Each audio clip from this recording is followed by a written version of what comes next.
You're listening to Not So Live from Asteroid G. I am the terror that flaps in the night. Wait, that's the wrong...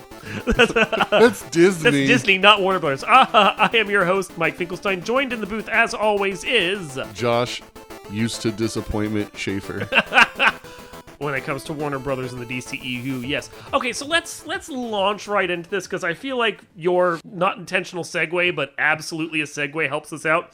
I didn't know the DCEU could disappoint me any more than it already had. I feel like it's like this weird like trading places bet where they're betting $1 to see how bad they can screw up an entire franchise. Right? Like, okay, so we already knew it was going to be kind of a train wreck because of The Flash. Like, yeah. Ezra Miller being Ezra Miller and all the shit that's come out about him, including more stuff after Batgirl got canceled. Well, I mean, it makes sense if Ezra Miller is most likely, allegedly, whatever you want to say, diddling kids or grooming kids. Or anything. Yeah. Makes sense to cancel Batwoman. Or girl. Batgirl, right? Batgirl, yeah, the movie he's not in at all. Yeah, cancel Batgirl as a sign of solidarity to pedophiles, I guess. I don't know. But that's the thing. It's like, Ezra Miller's a train wreck. We knew his movie was going to be a train wreck no matter... Even if it's fucking fantastic, how do you watch it in good conscience? We discovered It's like watching this. a Kevin Spacey movie. Yeah, right. Like, I can't even go back and watch The Usual Suspects anymore. I can't either. It's a fantastic fucking movie. Yeah. But it's tainted. Him and Bryan Singer tainted that movie permanently. But... Oh, sorry, I just remembered Baby Driver exists, and I'm sad that I can't watch it anymore. Yeah, again, another one. I mentioned that recently on the site as well. But, so, I get if they were like, well, we're going to just eat $200 million that we spent on this and get like a $50 million tax write-off. I don't think a single fucking person would have been sad. Like, no. Yes, we lost Michael Keaton as Batman for one movie, but oh darn, we don't have to, like, rend our garments over fucking Ezra Miller. Yeah. But they canceled Batgirl instead. Yeah. And as far as I know, is Amber Heard still in Aquaman 2? Or did they reshoot that? Okay, I don't really want to get into the Amber Heard stuff, because there's a lot of he said, she said between her and... No, it's just from a business perspective... I think both of them are absolute human garbage. But you cancel the movie that everyone was interested in for the DCEU. Yeah, it was supposed to go straight to HBO, and it wasn't going to be theatrical, and they only want to focus on theatrical movies. And Batgirl was too far along in the process to convert easily to theater. I think that argument, even if it did look like ass, is hard to swallow because, I mean, you get Disney releasing the... fucking Inhumans in IMAX for a weekend. Like, if that can't taint a brand, how can Batgirl taint the WB, you know? Justice League pre-Snyder cut? Yeah. Like, there have been way worse moves than taking a made-for-TV movie and just being like, let's just put it out for a week or two on, like, Fathom events, you know? Yeah. Fathom. I forgot that was a thing. I know, right? Every once in a while I go to the movies and I still see Fathom events advertising some dumb bullshit. We're doing the opera again. No one cares about the opera at movie theaters, guys. No. No one cares about the opera, guys. I mean, let's... No. We've moved on. As a society, we've moved on. We haven't moved on from Batgirl, though, and I'm pissed about this. I am, too. Yeah. It just seems like... I would rather them have said something like, all of our footage was accidentally deleted by North Korean spy. I would have been okay with that. Like, just lie to me. Don't... Well, it's like, reportedly, it's going to take another $30 million or so to finish The Flash, just for reshoots. Yeah. And you have to think, okay, you could take the write-off on The Flash, maybe spend $50 million fixing up Batgirl a little more, and you'd have a movie with a Hispanic lead who... that isn't somehow tainted by everything. Yeah. It's like, we want to make a shared universe equal to Marvel, but we don't want to put any effort into doing it. No. Okay. The only way that they could make a shared universe equal to Marvel is if they stopped making any movies in their shared universe for like 5 years. So everyone moved on. And then you recast all the roles and you start from scratch and you do it the right way. Yep. But they don't want to do that. Nope. They want to come in and have a 10-year plan from day one that doesn't involve 5 years off. Yeah. Or just use a superhero that's not part of the big three, like Shazam, which is already there. Which, by the way, Black Adam looks kind of cool. Yeah, I mean, So you got Black Adam and you have Shazam that exist in the New Line cinema verse. And aside from a trailer for Shazam that sort of makes it look like it's in the DCEU, it's not in the DCEU. No. You could just join those two together, do an Earth 2 over here. Yeah. And quietly ignore everything else, because every hero that's shown up in there isn't in the main DCEU. Yeah. And you just do that and just use that as your launching point. Boom. Yeah. Done. Yeah. Easy peasy. You put out Aquaman 2, which people want to see. You put out whatever other projects you have in there. You move some other projects over to Earth 2, like Blue Beetle. Yeah. That's coming out. And then you just be like, okay, this is our new universe. Ignore the old one. This is the new DC Super Tomorrowverse or something. Super Tomorrowverse. Well, the Tomorrowverse is the new animated one they're doing right now. Yeah, so, okay. Yeah. I was like, where did that name come from? Yeah, the 4 or 5 linked movies they put out recently after they rebooted their animated movies, they're the Tomorrowverse. So. Gotcha. I don't know. Only I care about this because I have to organize shit on the website. Yeah. Well, at least their animated stuff's still pretty decent. Yeah, usually. Because the Harley Quinn, Poison Ivy stuff's been fun. Fantastic. Yeah. And that's the thing. Like, people don't know where certain things are going to go behind the scenes of HBO, so we can transition to this while we're talking about stuff. Because so much has been canceled and just straight up removed from the app, which... Why remove stuff from the app? Except people are saying they just don't want to pay residuals, which is bullshit. Yeah, because they canceled all of the Cartoon Network stuff, I think. Pretty much everything, yeah. And then removed it from the app entirely. Cartoon Network is actually taking some of those shows back to finish running what's been produced, but still, like, come on. Yeah, it seems a little shady, too. Right? Because it's like essentially the stuff that's not going to be picked up is just erased from existence. Yeah, like, okay, so I didn't like the Aquaman cartoon. I thought it was dumb. Oh, yeah, no. King of Atlantis, it was terrible. I watched all 3 episodes and wish I'd gotten that 2 hours of my life back. Oof. But they're removing it. And I'm like, I didn't like it, but I'm not a 6-year-old that grew up on, like, Adventure Time or something. Yeah. Some kid's gonna love this thing. I loved Adventure Time, and Aquaman was not it. Well, but there was a certain artistic and comedy style there that I knew would appeal to someone who grew up with those kinds of cartoons. To remove that and remove a link to the larger DC universe seems like a huge mistake, but they're doing it anyway. Especially since Aquaman 2's coming out. Right? Like, this seemed like the perfect link in there. And DC doesn't have any good, like... Because it all comes down to, like, toys, right? Like, what does DC have? They don't have anything that's really producing toys right now. Like, most of the stuff that I see that comes out is, like, repros of animated series bullshit and stuff like that. Yeah. I did find, on accident, on the very bottom shelf at Target, like, behind a whole bunch of stuff, Hawkman ship from Black Adam. With a tiny little Hawkman in it. So you bought it. So, of course. Of course you bought it, Yeah. Yeah. One day when you win the lottery, you'll buy that $1,500 statue. They made a Hawkgirl one equivalent. So you're going to buy both of them and then put them out front on your doorstep, Well, right? obviously. Yeah. And people are like, who lives there? Cool guy, probably. All 14 people that care will think that. Hey, Hawkman's about to be big. He's going to be in a whole movie. As a side character. Yeah, but we know what happens. DC will say, wow, he's popular. And then guess what? Franchise? No, actually, what they'll say is, wow, he's popular. Let's give him a movie and then cancel after we spend $90 million on it and eat the tax write-off. Yeah, you're right.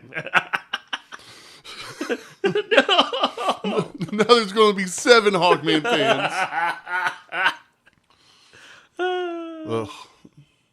But Hawkman does look cool, though. See? And actually, all of Black Adam looks pretty decent. Yeah. Even and if The Rock is... The Rock seems like he's actually, like... He's wanted to make this movie for, like, a decade. Yeah. Yeah. But, I mean, it's been moved back, and The Flash has been moved back further, presumably for even more tinkering.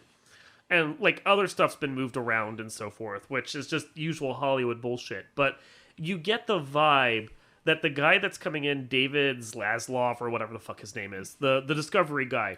He was president of Discovery, oversaw the launch of Discovery Plus, and now he's taking over as the lead on HBO and HBO Max as well, and everything else at Warner Brothers. He's the guy that's making all these decisions, and you get the vibe that he doesn't understand how scripted programming works. I always just assumed that whoever was making those decisions just didn't like TV. Well, I mean, he's a reality TV guy. Like, anyone who works at Discovery and all the channels linked to it, that's reality. My fault for getting that Discovery doesn't do nature documentaries anymore. Right. Discovery and HGTV and TLC and all those fucking link channels, however many there are, they're all tied up together in, like, reality programming. And reality programming is cheap.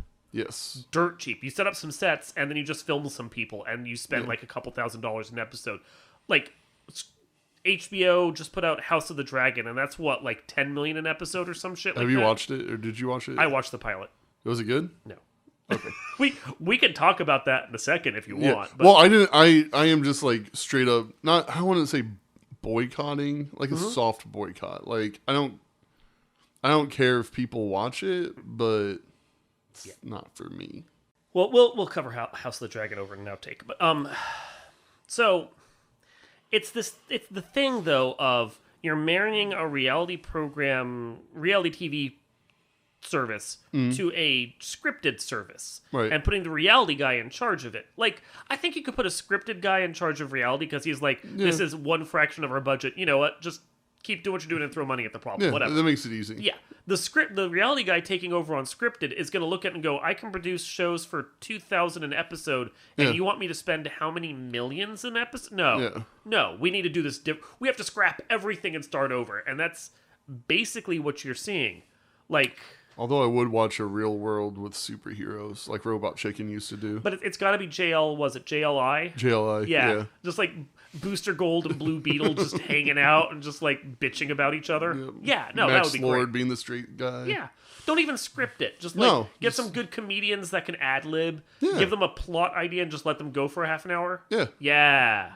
That'd be good. You're welcome, Warner Brothers. One of these days, we're just going to get a phone call from someone random. It's like, do you guys want to run a show for us? And I'll be like, no, thank you, Netflix. More likely, I expect just get a cease and desist saying, stop talking about our programming. Ooh, cease and desist. Yeah, C and D. I've never got one of those before that I know of. But yeah, no, it's amazing to me what the fuck is going on at DC. Like, I think the real problem is that Warner Brothers bought DC back in the day. Yes. And Warner Brothers clearly doesn't understand what to do with DC. Right. Like, from the minute they started making Superman movies, they were like, Superman's not bankable. And then Superman 1 did a ton of money back in 78. Mm-hmm. And they're like, oh, well, let's executive meddle on this from this point forward. And they basically drove that series into the ground, cost-cutting every step of the way. Superman 4, which they brought in, the Carlo Co. guys or whatever. Yeah. And that was just like, oh my God, so terrible. They had a winning thing with Batman and Batman Returns. Mm-hmm. As much as I don't like Batman Returns, Tim Burton did have a vision. Mm-hmm. Fucking Tim Burton. Danny DeVito was cool. And they were like, this is too dark and didn't do quite the many millions of dollars of the first one. We need to executive meddle everything and kick Tim Burton out, which ruined that franchise. Who did was it Batman Returns? Batman Forever and Robin were done by Joel Schumacher with the bat nipples. Oh, both of them were Joel? Yes. Oh, okay. Yeah. Because I just remember Tommy Lee Jones being Two-Face, and that's about it. Awful. Yeah. Jim Carrey was the Riddler. Jim Carrey was Jim Carrey. He just put on some green pajamas. Yeah. Yeah. So, but then since then, I mean, they haven't really figured out Superman Returns was trash in its own weird way. Yeah, which sucks because Brandon Routh was fantastic. Yeah. Oh yeah, no, he was great.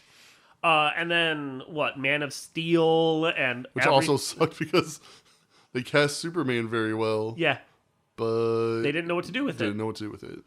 Just over and over again, they keep fucking up key points of each movie so that none of them work to the point that they are. Even Wonder Woman, which I liked, has a terrible third act that's very Zack Snyder and doesn't fit the rest of the movie. Yeah. Because at first you're like, wow, this is... Yeah, it's so great, and the movie should have ended when she walked across the field. Yep, and then 84. Yeah, 84 is just hot garbage. Which I don't blame DC for that one. That one feels like they let the creators go have their field day, and for once DC maybe should have reined them in just a little. Yeah. Yeah. That story was all over the place. So bad. But so you're sitting there going, Warner Brothers doesn't know what to do with DC. AT&T bought Warner Brothers after AOL had Warner Brothers, neither of which knew what to do with Warner Brothers, who didn't know what to do with DC. Now you have Discovery that doesn't know what to do with Warner Brothers or HBO or DC. You have this weird conglomerated unit of Warner Brothers at this point with everything cycling around each other. What are we going to do? Yeah, and Discovery doesn't know what to do because Warner Brothers never figured out what to do. Yeah, they should just fire everyone and start over. Mm-hmm. I mean, it's miraculous that Marvel has managed to do as well as they have with their movies, considering the fact that they had, what was it, Ron Perlmutter, who was fucking everything up on the back end, but there was a strong enough voice with the other guy to just keep the reins in check. Yeah. Warner's never even had that. They're trying to hire someone, but you can't just hire someone for that role. It has to organically happen. Yeah. You had to have someone that has that passion with it, too. They're Jon Favreau. A couple of nerds who just really like the superheroes. Yeah. Will just do what they want. Yeah. But aren't creative guys. Because that's the thing about, what's his name, the guy in charge of Marvel? Kevin Feige? Feige, yeah. Feige, Whatever. Feige. I don't know how to say it. We'll just say it differently every time. Kevin Figo. Kevin Figo. I like to melt the Figo a little and then dip bread in it. Anyway, so Kevin over there at Marvel, he's not a creative guy. He's a producer. Yeah. But he knows just well enough how to bring people in to do the production side of things, to let them have a voice. I think where things are struggling with Marvel is that Feig or someone up there is trying to get a little too creative in their crafting, and it's kind of going off the rails a bit in Phase 4. I think COVID kind of messed up a lot of stuff, too. Yeah, it's like a writer's strike, but for 3 years. Yeah. Yeah, so, well, they could recover. Yeah. They could recover. I think they will. Because I haven't hated anything they've done. Right, yeah. Whether or not the DCE, or any version of the DCEU can recover, let alone Warner's or Discovery, that's another matter. Yeah, I'm trying to remain optimistic, but I can't. I don't know, just them canceling all those Cartoon Network shows. Yeah. And it just seems like when you're starting to axe content like that, that's not a good sign. No. So well, it's the goal of, I think his goal when he came in was to cut $3 billion from the HBO coffers, or the Warner Brothers coffers, and in doing so, amusingly, apparently cut $20 billion from their market cap. So backfire. Yeah. Yeah. Oh. Yeah. Yeah. I didn't realize he was from Discovery. So that makes a lot more sense because Yep. I kept trying to read about it and I'm like, oh, I'm so angry. Yeah. No joke. Anyway. Fun times. So while it still exists on the app, I'm going through and watching The Wire. Yeah. Yeah. I should probably pick that up. It's such a good show. I hadn't reviewed it for the website, and I'm like, I go back Really? in. What? No, I hadn't. Wow. Well, it came out years before I'd started the website And back it's up. still Oh my God, it's so relevant. There you go, relevant. Yeah. So good. Like, I watched back, I'm like, I'm just going to watch it and have it on the background, and then I just found myself absorbed in it again. You can't not love it. Second season, which is arguably I personally think is the worst season. The boats. But still kind of good. Yeah, well, they're all kind of good. So. But it's like, the thing I appreciate about The Wire now, going back through and watching it a second time, is like the elements that you saw at the end of the show about how all the problems in Baltimore are systemic.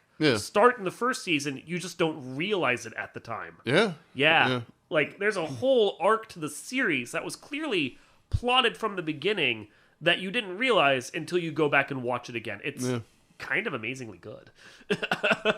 So. Stupid gentrification ruining it. I think that's what happened there. Just let me have my moment. Okay. I just want this. Goddamn gerrymandering. Maybe that's a little more accurate. Those carpetbaggers. Anyway, go watch The Wire. And if you haven't yet, what have you been doing? Seriously, right? Go watch The Wire and just ignore everything DC is doing for the next couple of years because it's going to be a shit show. Yeah. Ooh, Barry too. That's a good one. Oh, no, it's on HBO, though. It is. I've been watching Euphoria also, which is another good one on HBO. Yeah. What's scary is Euphoria is very popular amongst high school students. You know, I have a feeling that it's supposed to be a cautionary tale, but... They're not taking it that way. No, it's probably inspirational for them, isn't it? It is. Aspirational. Yeah. Like, I had to stop a couple girls yesterday in class talking about their body counts. And I was like, girls, I know what that means. I also watch Euphoria. I have to, just to keep up with you. And they're like, what? Well, it's like, okay, so it's like Fight Club in that respect. Yeah. Like, Fight Club is clearly a cautionary tale about a really fucked up dude with a brain disorder. And then all the weird, dumb 20-year-old white guys who watched the movie were like, yeah, this is cool, let's do a Fight Club. Clearly taking the wrong message from it. That's not what it's about, That's not what it's guys. about. Same with Euphoria. It's like, you do know that this is about a girl who can't recover from drug addiction and all the other addictions her friends are suffering from. Like, that's the point of the show. And they're like, woo, these guys, they're so sexy. Yeah. I'm just assuming. Knowing teenagers. It's guys or the girls. Depends on the teenager. I mean, the guys can think that the guys are sexy, too. I'm not going to argue with that. That's fair. Yeah. That's fair. It's a transgender character on the show.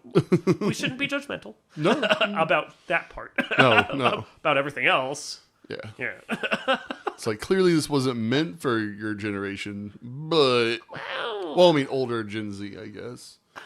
I mean, technically it wasn't meant for the kids right now, because the show's, like, clearly set in, like, 2018, 2017. Yeah. They talk about Bitcoin like it's a good thing, and you sit there going, Bitcoin?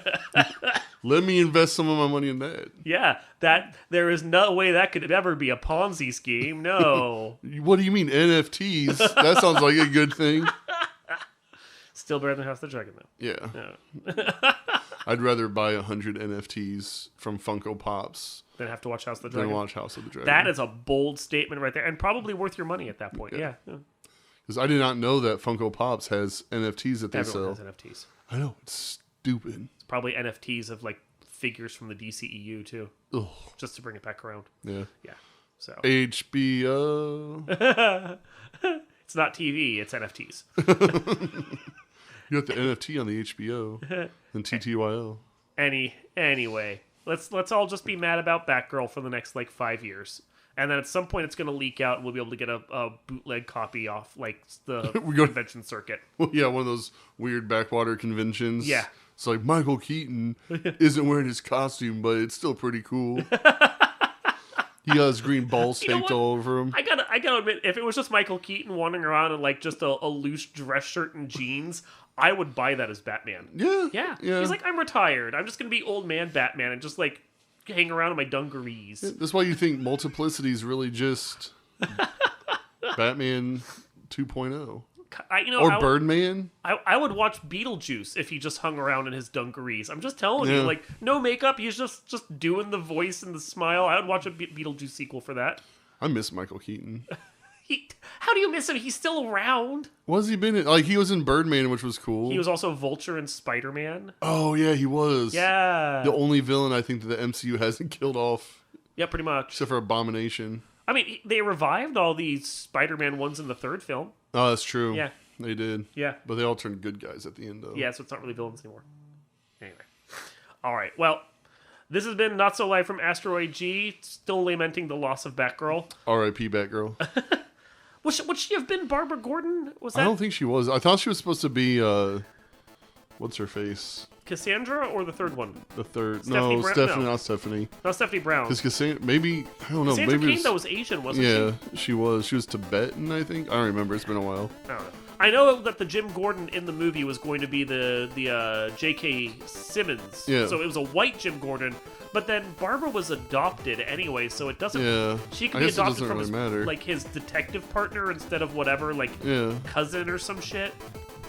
Yeah, it doesn't matter. I don't know. I remember. The whole Gordon family is just fucked up anyway. Welcome to comic books. Anyway. I am Mike, not Two-Face Finkelstein, because they didn't call me for Batman Forever. They didn't? No. Oh. I mean, I was 12, but I think I would have killed it. I think you would have done better than Tommy Lee Jones. Exactly.